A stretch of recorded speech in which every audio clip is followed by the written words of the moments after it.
monde, j'espère que ça va bien. Je suis trop contente de vous retrouver aujourd'hui dans une nouvelle vidéo. Une vidéo un peu plus construite au jour le jour puisque elle va prendre un format un peu vlog. J'avais envie de dédier cette vidéo au cinéma. Vous le savez sûrement, les salles de ciné ont rouvert depuis un certain temps et avec la réouverture plus Cannes, on a des sorties vraiment tous les mercredis, des trucs super cool, des choses très différentes.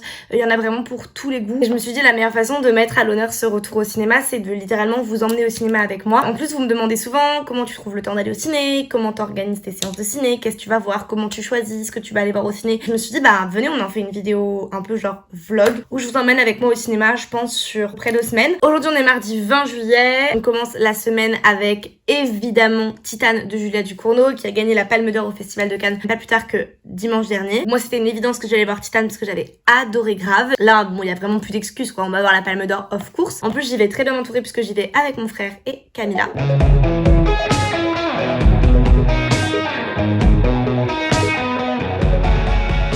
D'une jeune femme qui s'appelle Alexia et qui petite a un accident de voiture.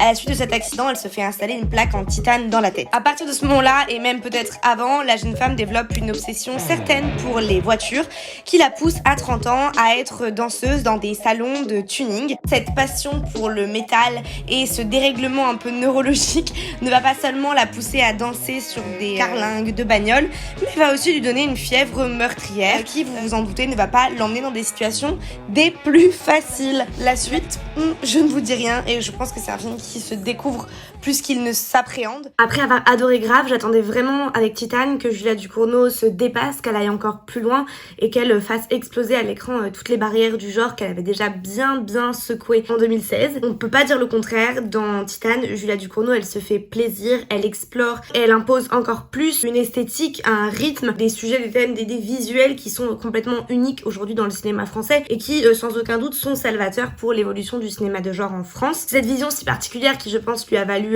la Palme d'Or. Elle lâche les chiens et il y a quelque chose de complètement kiffant à mon avis pour elle dans ce film et pour beaucoup de gens apparemment, puisque j'ai l'impression d'être la seule dans mon entourage, alors que je suis entourée quand même de gens qui ont plutôt des goûts de ciné assez proches des miens, à être complètement passée à côté du film. Je suis ressortie de Titane en n'ayant pas eu l'impression d'avoir compris ce que j'étais en train de voir. Pas dans le sens où forcément il faudrait que le cinéma ait un sens, une logique, et forcément qu'on devrait sortir d'un film en ayant compris absolument ce qu'on voit. En l'occurrence, c'est même pas le but de Titane, mais en n'ayant pas compris justement où le film avait envie de m'amener en fait, en ayant eu l'impression à chaque fois d'être restée sur ma faim et d'avoir vu plein de choses hyper intéressantes se proposer, et puis on n'a même pas le temps d'y goûter, qu'on nous les reprend et on part sur autre chose. Et quand c'est pas une scène qui vient choquer par le visuel, c'est une scène qui vient explorer la photographie à donf, mais au service de quoi on comprend pas toujours bien. Oui, c'est un film horrifique dans le sens où il y a des scènes qui sont gore, mais sincèrement, pour être vraiment quelqu'un d'assez fragile, je n'ai jamais fermé les yeux devant Titane, et la seule fois où j'ai détourné le regard, c'était plus parce que la scène me faisait cringe que parce que la scène était choquante ou gore. Je pense que je suis passée à côté du film. Il y a beaucoup de scènes qui, je pense, sont censées être impactantes, qui moi m'ont fait, comme je dis, cringe ou rire. J'ai trouvé le film hyper prévisible. Avec Camilla, on n'arrêtait pas de se dire il manquerait plus qu'elle fasse et le personnage faisait ça dans la minute qui suivait. En fait, je trouve que c'est un film qui est beaucoup moins rock, beaucoup moins détonnant qu'on a l'impression qu'il est. Je trouve au final que c'est un film qui est assez enfermé dans ses propres dires et qui est dans une espèce d'auto-explication et d'auto-storytelling permanent. J'ai lu des articles dans SoFilm, dans la 7ème Obsession, qui présentaient des analyses en fait que moi j'ai pas retrouvées dans le film. Par exemple, j'ai lu un article dans lequel on présentait Titane comme un exemple de parentalité queer et j'étais en mode mais... Donc je sais pas si c'est parfois la critique qui veut faire dire plus à des films de réalisatrices que les films en disent vraiment, ou si tout simplement c'est moi qui suis passée à côté du film et de son propos, mais moi je trouve que le film ne va profondément dans rien, explore plein de choses, et au final on en ressort et je ne saurais pas dire ce qu'a voulu me raconter Titane. C'était vraiment, je ne saurais pas dire. J'aurais vraiment aimé, en fait, aimer Titane, j'aurais adoré. Je comprends qu'on puisse en être sorti en se sentant électrisé par l'énergie du film, et il y a quelques fulgurances dans le film, en particulier je trouve la scène d'ouverture qui se passe dans un salon de tuning, qui est assez fantastique dans sa mise en scène, dans tout, dans la façon de filmer les corps. Je trouve ça toujours très chouette et intéressant quand des réalisatrices ne viennent pas essayer de chercher un espèce de female gaze hyper étudié et presque théorisé, et vont dans quelque chose d'un peu trash, et où les corps des femmes sont montrés, tu vois, et où on dit bah vous voulez de la vulgarité, bah vous allez en avoir entre guillemets. J'adore ça, je trouve ça assez jouissif. Faut pas entrer dans ces trucs métadiscursifs forcément sur son propre regard et dire on va faire ce qu'on a envie de faire, on va montrer ce qu'on a envie de montrer. Raison pour laquelle en plus je suis d'autant plus déçue de pas avoir aimé Titane, parce que le discours qu'elle porte, Julia Ducournau, sur son travail et son regard, je l'adore, donc en fait je suis déçue. Mais ça fait partie du ciné aussi, on peut pas toujours aimer tout, et je suis hyper contente pour toutes celles qui ont aimé. J'ai osé vous faire une critique de Titane qui dure 5 minutes sans vous dire que son casting est quand même exceptionnel, qu'Agathe Roussel est une actrice formidable qui porte le film avec brio, que Vincent Lindon est excellent dans son rôle et que globalement même tous les rôles secondaires sont juste hyper bien joués et qu'il y a une force qui se dégage du casting et une sensualité et un regard sur les corps qui est goûtu. Vraiment, Julia Ducournau, casting légende. Mais du coup, qu'est-ce qu'on a fait après avoir vu Titane et en être sorti un peu dépité? On s'est dit, pourquoi pas enchaîner sur une seconde séance de ciné. Et donc on est parti voir une rediffusion dans un ciné-club. Le ciné-club Christine est en duo avec le ciné-club des écoles. C'est des ciné qui font que de la rediffusion, donc en fait ce sont uniquement des films qui sont déjà sortis il y a un certain temps, qui sont projetés en fait sous forme de cycle. Donc souvent c'est thématisé, donc en ce moment il y a un cycle par exemple sur Tokyo, il y a un cycle Hollywood Summertime. Ils ont vraiment une super programmation, vous avez autant des films français que des films américains, que du cinéma coréen. En ce moment il y a aussi un cycle de thriller coréen, donc vraiment c'est trop chouette. S'il y a des films que vous aimez trop et pour lesquels vous vous dites ah ce film là j'aimerais trop le revoir au cinéma, c'est le genre de lieu où ça peut totalement être possible. Par exemple là il passe Lost in Translation, il passe Les Nuits américaines de Truffaut, Blue Velvet de David Lynch qu'on va aller voir lundi prochain normalement. Et donc hier on a vu Heat, c'est un film de 1995, tous les looks et tout sont tellement 90s. Ça se passe je crois à Los Angeles. Robert De Niro joue un bandit qui s'appelle Neil McCauley, qui a donc une bande de gangsters avec lesquels il fait des braquages et il se fait prendre aux trousses par Vincent Hanna qui donc est joué par Al Pacino et qui est flic à Los Angeles, et c'est genre à la fois leurs histoires personnelles, leur rapport à leur métier tous les deux et ceux qui sont prêts à sacrifier pour l'un l'amour du vol et des gros coups et l'autre par obsession pour son métier de flic, qui est vraiment un film d'action gangster versus policier assez classique dans les rapports de force. Je te tends un piège, tu me tends un piège, en même temps on s'affronte mais on a une forme de respect mutuel, et forcément aussi on va pas se mentir, les deux acteurs principaux sont Robert De Niro et Al Pacino. Donc forcément, la graille est excellente. Cette boisson est dégueulasse et je l'ai payée à prix d'or chez Carrefour, mais je me force à la boire mais c'est dégoûtant. Le film il dure littéralement 10 ans, hein. Vraiment il dure 2h52, c'est-à-dire vraiment tu passes ta vie au cinoche. C'était grave prenant, ça fonctionne toujours tellement bien ce genre de scénario. Hello everyone. Ne m'en voulez pas si je parle bizarrement. J'ai passé l'après-midi à regarder des comedy specials sur Netflix, donc j'ai l'impression que dans la minute là, je vais host mon SNL. J'ai littéralement absorbé l'âme de John Mulaney et Pete Davidson en même temps, donc Don't Mind Me. Aujourd'hui on est jeudi 22, on retourne au cinéma évidemment, mais on retourne au cinéma non pas pour voir un film sorti récemment, quoique aujourd'hui j'aurais bien aimé aller voir Bonne Mère de After Earth, mais ce serait mentir de dire que je n'ai pas eu le temps. J'ai pas pris le temps d'y aller parce que je voulais regarder pour la 100 millième fois The Comeback Kid de John Mulaney. Voilà. Ce soir, on va au cinéma, on va au UGC Bercy qui est Cours Saint-Émilion, parce qu'ils font les jeudis en ce moment des rediffusions de films. Ils appellent ça genre la sélection UGC culte. Et ce soir, on va voir Drive, cet excellent film avec Ryan Gosling dans le rôle principal, film que j'ai évidemment déjà vu, mais le plaisir de le revoir au ciné avec cette bande son et cette photo de ouf. Trop hâte en fait. Hey, j'ai pas du tout pris le temps de vous faire un débrief de quoi que ce soit dans les derniers jours. On s'était arrêté, je vous avais dit que j'allais aller voir Drive, du coup j'y suis allée. Avant de vous donner mon avis sur le film, je vais très rapidement vous faire un petit résumé. Drive, c'est un film qui est sorti en 2011 et qui a été réalisé par Nicolas Winding Refn. Je ne saurais pas le prononcer. Donc un film qui raconte l'histoire d'un personnage qui s'appelle The Driver, qui n'aura pas de nom pendant tout le film, qui est tout simplement le jour réparateur de voitures et également cascadeur pour des films à Hollywood, et la nuit il met ses talents de conduite au service de malfrats qui veulent faire des coups de type vol, agression, casse, etc. Sa déontologie entre guillemets, c'est que pendant le moment où il faut conduire, il se donne à 100% pour la réussite du casse, mais il participe pas au casse, il fait rien de violent, il porte pas d'armes, et au bout des 5 minutes qui se donnent pour sortir les mecs du casse, ensuite c'est fini et il se démerde sans lui, juste il conduit. Et cette promesse de déontologie qui s'est faite va être légèrement remise en question quand tout simplement une femme qu'il va rencontrer et qu'il va beaucoup apprécier va se retrouver liée tout simplement à un casse. Drive, c'est un bijou de cinéma, vraiment 1h40 ciselé, il y a pas une scène de trop. En même temps il y a tellement peu de dialogue que c'est pas très difficile d'aller droit au but. C'est un film qui a une photographie absolument sublime, c'est un film qui a une mise en scène qui moi je trouve est vraiment tellement prenante et tellement belle. Il y a plein de plans de conduite, vous vous en doutez. Moi, je trouve que c'est vraiment trop beau au ciné, ça, enfin, trop bien. C'est un film qui passe beaucoup par les regards, la gestuelle. C'est un film qui a des putains de ralentis par moment et que ça passe trop bien et que c'est trop cool. Ce qui est vraiment pas toujours le cas avec les ralentis, ça peut parfois être méga cringe, mais là, pas du tout. Le casting est juste excellent. Enfin, Ryan Gosling, Carey Mulligan, Oscar Isaac, enfin, qui peut mieux faire? Bah, personne. La bande son, il y a littéralement 4 titres dans la bande son de Drive, mais c'est... Je pense t'as pas mieux en fait. Vraiment j'ai pleuré de la première minute de Night Call, qui est quand même très tôt dans le film, jusqu'à la dernière scène de façon régulière. Ryan Gosling est juste magistral dans ce rôle. Enfin, il est ce personnage d'une façon tellement évidente que, bref, ça prend trop soin. Si vous avez jamais vu Drive, il n'y a plus de séance. J'allais dire peut-être qu'il continue à être projeté dans certains UGC, mais il n'y a plus de séance. J'ai trop envie de vous conseiller de le voir au cinéma parce que vraiment l'expérience est tellement meilleure au ciné. Mais dans tous les cas, je vous conseille vraiment trop si vous avez jamais vu Drive. Enfin, faut voir ce film, quoi. Ensuite, on va passer à vendredi où j'ai pas du tout pris le temps de filmer quoi que ce soit. Et pourtant, je suis allée au ciné. Je suis allée à un truc hyper cool. Je suis allée au Ciné Villette. Donc, en fait, c'est au parc de la Villette dans le 19e arrondissement. Il y a un cinéma en plein air gratuit tout l'été. C'est complètement gratuit. Il faut juste le pass sanitaire du coup. Ils vous prêtent des transats. Vous vous installez dans la pelouse et vous regardez sur un écran hyper grand des films. Cette année, le thème, entre guillemets, c'est les destinées, je crois. Donc, c'est beaucoup de biopics ou en tout cas de films qui reviennent sur des parcours et des trajectoires de personnalités assez connues. Je vais vous donner quelques titres de films. Il y a je crois, Marie-Antoinette de Sofia Coppola, Jackie de Pablo Larraín, donc le film sur Jackie Kennedy, Bright Star de Jane Campion, Coco avant Chanel d'Anne Fontaine, Augustine d'Alice Vinocourt avec Soko, Carlo de Bergerac de Jean-Paul Rapneau, First Man de Damien Chazelle, Harvey Milk de Gus Van Sant, bref, vraiment plein de grandes trajectoires. Saint-Laurent de Bertrand Bonello, Amadeus qui fait la fermeture le 22 août. Bref, trop bien, vraiment trop cool, la sélection est trop bien. Et donc vendredi, qu'est-ce que je suis allée voir? Je suis allée avec Chloé et on est allé voir Ed Wood de Tim Burton. Ed Wood, c'est un Tim Burton qui est sorti en 1994 avec Johnny Depp dans le rôle titre, mais avec également Martin Landau, Sarah Jessica Parker, Patricia Arquette, Bill Murray. Ed Wood, c'est un film qui, vous vous en doutez, raconte l'histoire de Ed Wood, qui est donc un réalisateur américain qui a réellement existé et qui a été élu après sa mort comme pire réalisateur de tous les temps. C'est vraiment un film qui revient sur son parcours et en fait sur cette espèce de destinée de loser un peu génial, mec qui a envie d'être Orson Welles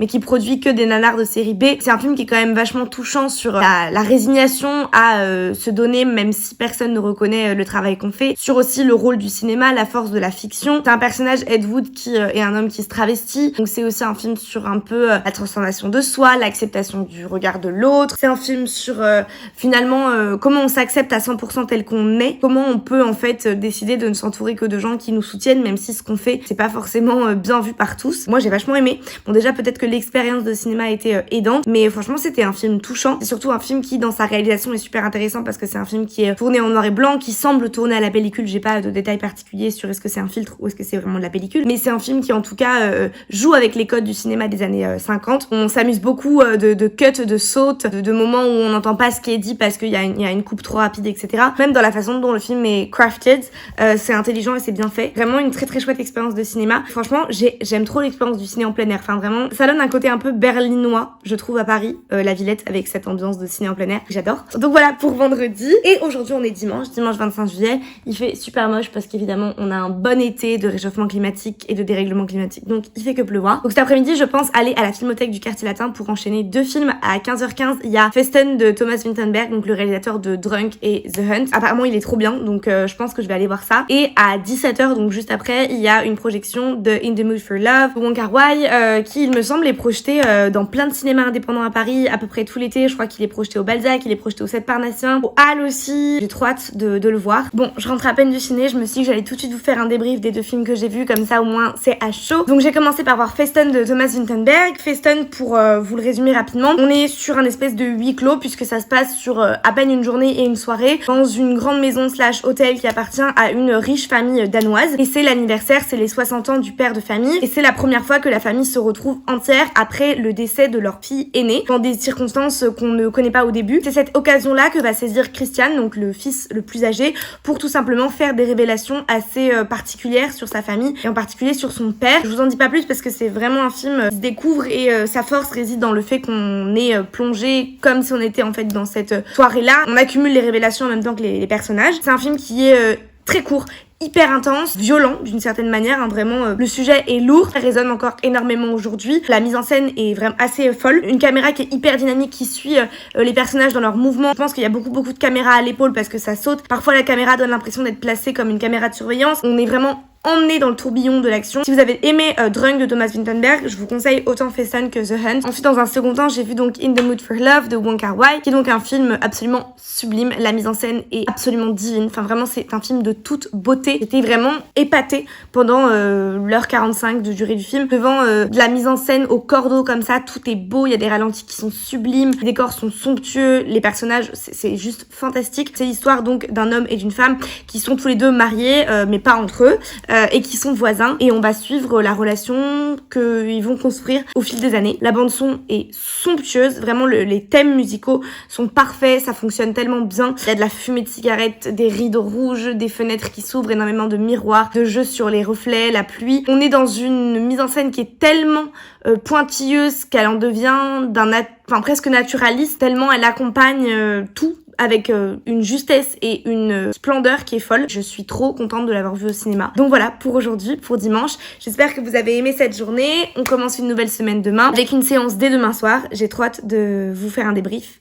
À demain. Hello tout le monde, j'espère que ça va bien. Je vous prends en cette fin de deuxième semaine. En fait, j'ai pas pris le temps de filmer au cours de la semaine parce qu'en fait, je suis allée au cinéma à chaque fois le soir et du coup, je pensais pas en rentrant à filmer. Et après, bref, les journées elles ont avancé et j'en suis là. On est vendredi et je vais vous débriefer les 3 films que j'ai vus cette semaine. Mais avant de vous parler des 3 films, je pense que c'est peut-être le bon moment pour vous faire un petit point, un petit peu astuce. Comment en tout cas je organise un petit peu mes semaines au niveau du cinéma et comment je choisis ce que je vais aller voir, etc. D'un côté, il y a les sorties du mercredi qui sont donc les films récents qui vont sortir à peu près tous les cinémas de France. Et puis de l'autre côté, il y a aussi tout ce qui va être rétrospective, reprojection, ressorties qui sont assez spécifiques et uniques au cinéma d'art et d'essai. Et en particulier à Paris, les cinémas du quartier latin. Dans les grosses villes françaises, évidemment, il y a des équivalents. Mais c'est vrai que si votre cinéma de référence c'est le CGR ou le UGC de la ville d'à côté de chez vous, potentiellement qu'il n'y aura pas une sélection de ressorties comme on peut avoir la chance d'en avoir quand on vit en ville. Donc voilà. Dans tous les cas, la base de ma préparation de semaine au ciné, même si on va pas se mentir, beaucoup de choses se font au jour le jour et hop, je regarde et je me dis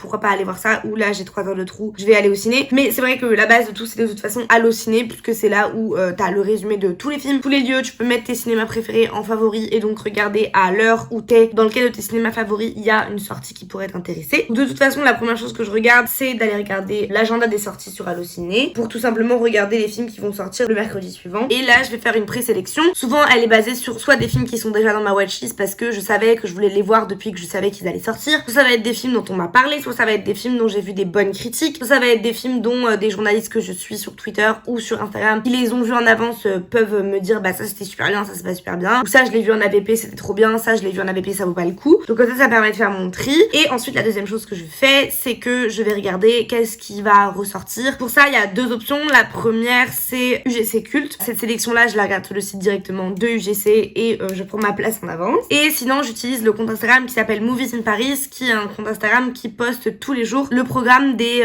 projections dans les ciné indépendants, au Champeau, à la Filmothèque, au Brady, au Christine, au Cinéma Club des écoles, enfin bref, et ça permet vraiment de bien s'organiser sur sa semaine ou de, s'il y a rien qui nous tente en sortie récente, de regarder ce qu'on pourrait potentiellement aller voir dans la journée. Tout ce qui m'intéresse, j'ajoute à mon agenda. Donc voilà pour mes conseils qui n'en sont pas. Et là en l'occurrence, je suis beaucoup allée au ciné parce que j'étais en vacances donc j'avais vraiment que ça à faire. Et vu le temps de merde qu'on a, y a vraiment pas de meilleur endroit où être qu'au ciné. Donc cette semaine, on va commencer avec lundi. On est allé voir Blue Velvet au École Cinéma Club dans le 5e arrondissement. Blue Velvet, c'est un film de David Lynch qui est sorti en 1986. C'est un film assez mystérieux et questionnant qui raconte tout simplement l'histoire d'un jeune garçon qui s'appelle Jeffrey qui trouve dans un champ derrière chez lui une oreille découpée. Et ça va vraiment beaucoup l'intriguer. Il va se mettre à enquêter sur cette mystérieuse oreille et sur toute l'affaire mystérieuse qui l'entoure avec Sandy qui est la fille du policier de la ville. C'est un film qui m'a... Encore une fois, je pense que c'est la catégorie des films je suis passée à côté. Genre, je sais que ça doit être vraiment bien parce que tout le monde s'en extasie. Mais moi,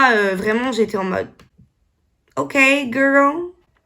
Bold of you to assume I would get what you mean. J'ai été un peu déçue parce que, je sais pas, je l'ai trouvé un peu genre self-explanative, genre c'est pas un film mystérieux dans le sens où vraiment il se passe des trucs et t'es vraiment laissé dans l'ombre et c'est à toi de faire ton propre chemin mental. Là les choses sont, j'ai l'impression, surexpliquées. Il enquête, on voit tout ce qui se passe, après il va au dîner et il explique tout ce qu'on vient de voir à l'autre personnage et t'es en mode mais pourquoi? J'ai lu des analyses, j'ai vu que c'était censé être un film qui joue sur les codes du film adolescent des 50s, un peu la maison aux volets bleus et aux barrières blanches et tout. J'ai compris quelle était l'intention de réalisation. Moi ça m'a pas du tout parlé. La seule chose qui m'a fait beaucoup rire c'est que Lana Del Rey a beaucoup puisé d'inspiration dans Blue Velvet de David Lynch. J'entendais des tournures de phrases ou des expressions ou des visuels qui étaient hyper familiers et ça m'a fait rire.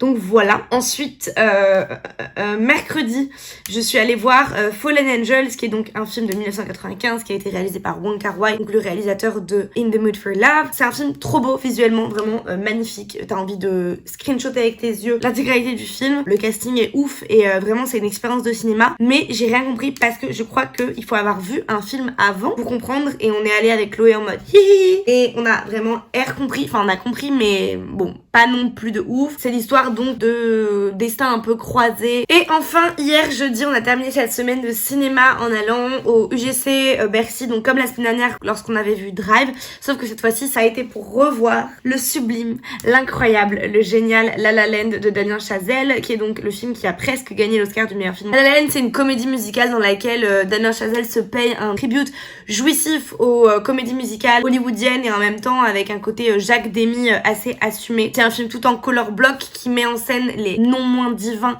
Ryan Gosling et Emma Stone dans les rôles de Mia et Sebastian. Mia est une jeune femme qui sert des cafés dans le studio de la Warner mais qui se rêve en actrice et qui passe casting raté sur casting raté. Et Sebastian est un joueur de piano de jazz qui rêve d'ouvrir son propre club et de refaire vivre le jazz dans toute sa pureté. Ces deux passionnés qui ont l'impression de passer à côté de leurs rêves, ils se rencontrent et qui vivent une histoire d'amour comme le cinéma en a le secret, c'est-à-dire une histoire d'amour où t'as envie de tuer pour avoir ce qu'ils ont. Dans La La Land, ça chante, ça danse, ça vit. J'adore Emma Stone dans ce film et je l'aime de tout mon cœur de toute façon. Mais il y a quelque chose dans le jeu de Ryan Gosling, il y a quelque chose dans ses personnages et dans son jeu. J'ai envie de tout casser en fait, tellement j'aime. Donc évidemment j'ai adoré revoir La La Land, que moi en plus j'avais vu que sur l'ordi. Donc trop bien d'enfin le voir au cinéma et de te prendre dans la gueule cette expérience de ciné qui a tellement été construite pour le cinéma et pour le grand écran. Pareil, je vais regarder mais je pense qu'il y a probablement plus de séances non plus. I'm so sorry besties, mais peut-être qu'il ressortira un jour. En tout cas, c'est tout ce que j'avais à vous raconter pour les films de cette semaine. And that's all. Thank you so much for having me. J'espère que ça vous a plu, j'espère que le concept vous a fait kiffer. Ça me permet aussi de m'éviter de vous parler de films pendant 30 minutes sur 30 dans mes bilans culturels. N'hésitez pas à me parler de ces films si vous les avez déjà vus, ce que vous avez aimé récemment au cinéma, quel est votre cinéma préféré dans votre ville. Moi en tout cas j'ai été trop contente de vous parler de ciné. Je vous mets mon letterboxd en barre d'infos évidemment pour suivre au jour le jour ce que je vais voir au ciné et pour avoir également le récap de tous les films que j'ai vus. Et en attendant une prochaine vidéo, je vous dis gros bisous et à très vite. Ciao. Go fast, baby.